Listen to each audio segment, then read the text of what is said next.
What helps children become the best version of themselves? When kids are born, as parents, we really want them to become everything that they can be. We want them to be happy. We want them to be healthy. We don't ever want them to experience any pain, especially if we ourselves went through something very painful or very traumatic. But the fact of the matter is, we can't protect them from everything that happens in life, right? The goldfish still might die, the one that we got from the fair. If you have a dog, at some point that dog might get old or get a terminal illness. Inevitably, grandparents may pass away. All of those things are hard things.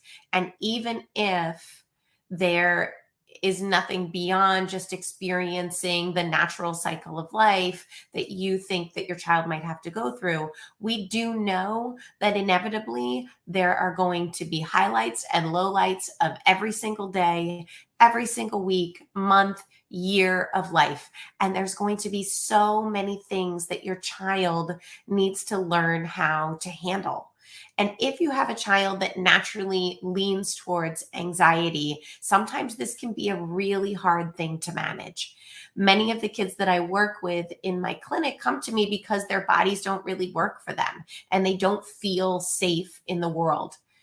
And their parents know that, and their parents are always trying to anticipate what they can do to support them better.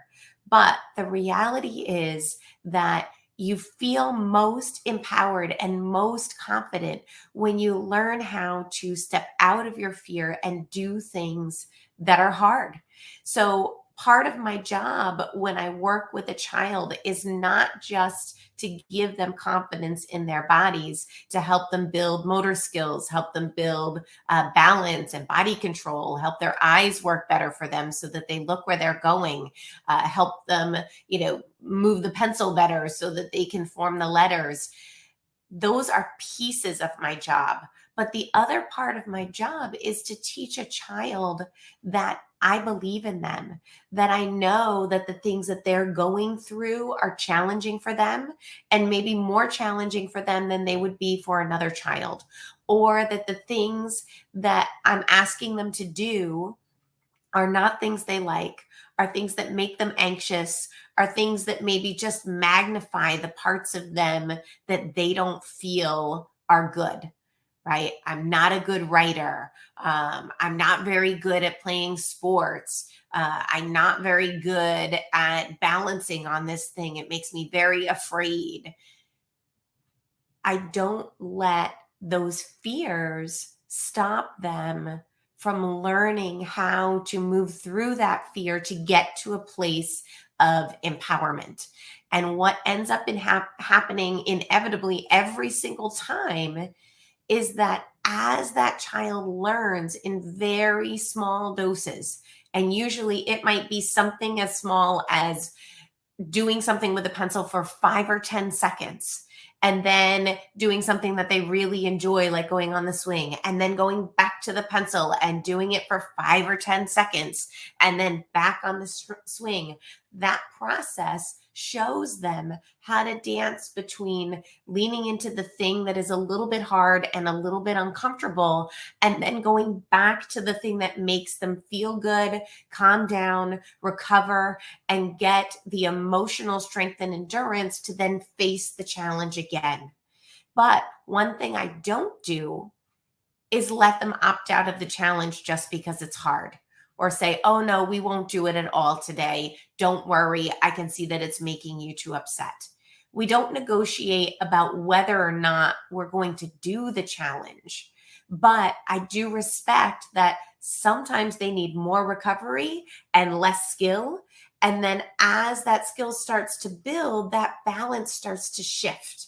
And what we see is that eventually we might be spending half our time in skill and half our time in recovery. And then that amount will grow to where we're spending a lot of our time in skill and not as much time needing to go towards the activities that help them recover.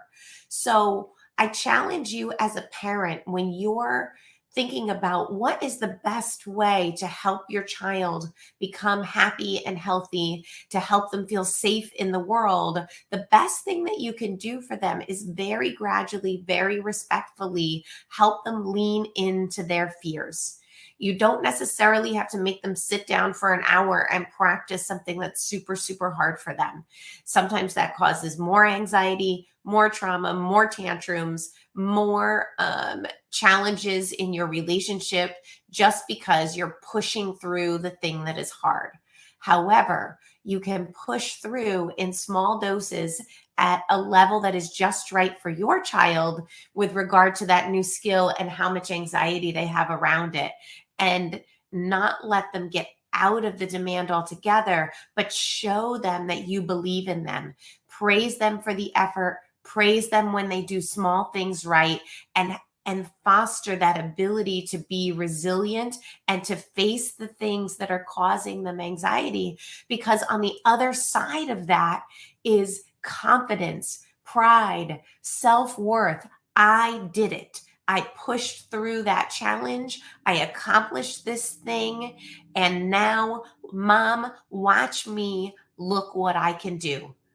And that's such an amazing place to be with a child who previously was kicking and screaming every time you went to a new event or every time you went to a birthday party.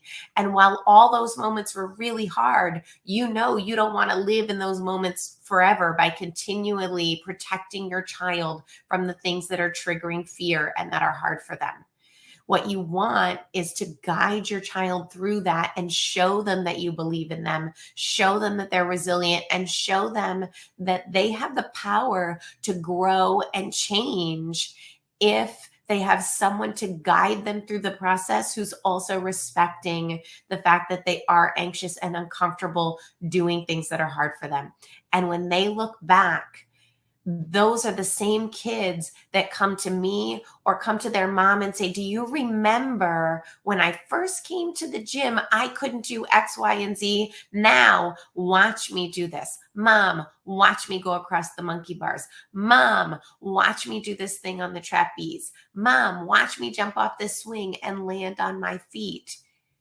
When that kid was the kid who wouldn't get on a swing, who couldn't even hold on to the monkey bars a couple months ago, and who certainly didn't even know how to pick their feet up to be able to swing on a trapeze to get from one place to another. Believe in your child, help them figure out how to get to that place of empowerment so that they have the courage to go through life, find their purpose, find their meaning, and find things that bring them a deeper level of happiness and satisfaction than any video game or, fun activity or in the moment reward could ever bring them. That is my advice for the day. My name is Aubrey Schmalley. I am the author of the Body Activated Learning Handbook, speaker, and pediatric occupational therapist.